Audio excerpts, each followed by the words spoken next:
राहुल गांधी वंचितों के हितैषी बनने का ढोंग करते हैं, लेकिन वो भूल जाते हैं कि कांग्रेस के शासन में दलित समाज की स्थिति बेहद दयनीय थी।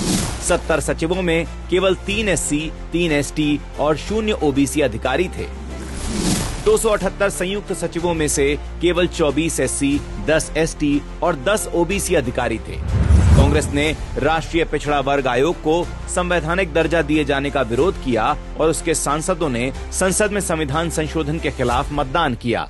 कांग्रेस ने अल्पसंख्यकों को OBC कोटे में शामिल करने के लिए जोर दिया और इस संबंध में विधेयक में संशोधन की मांग की। सभी राजनीतिक दलों के OBC सांसदों द्वारा OBC आयोग को संवैधानिक दर्जा दिए जाने की मांग को लेकर UPA सरकार को ज्ञापन सौंपने के बावजूद कांग्रेस ने कुछ नहीं किया।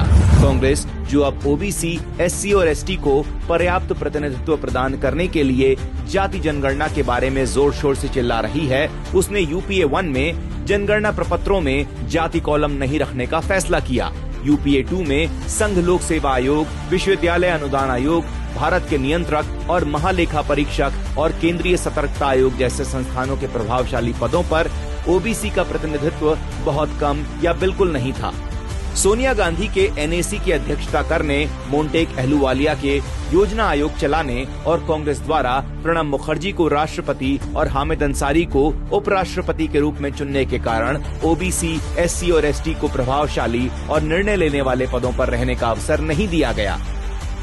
UPA ने बिना चर्चा के राज्यसभा में अनुसूचित जाति और अनुसूचित जनजाति विधेयक 2008 पारित किया, जिसने 2004 के विधेयक का स्थान लिया। इसमें आरक्षण विरोधी प्रावधानों को शामिल किए जाने की आलोचना हुई। कांग्रेस पार्टी दलित उत्थान के नाम पर सिर्फ वोट बैंक की राजनीति करती रही है, जिसका उदाहरण है कमलनाथ के नेतृत्व वाली मध्य प्रदेश कांग्रेस सरकार।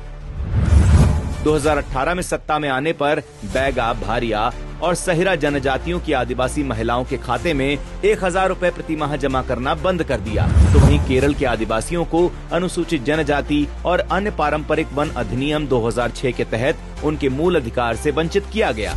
राहुल गांधी दलित हितैषी होने के कितने भी दावे कर लें, लेकिन ये आंकड़े उनके हर दावे की पोल खोल रहे हैं। साथ ही देश की जनता कांग्रेसियों की इस वोट बैंक की राजनीति में अब नहीं फंसेगी, क्योंकि जनता सब जानती है।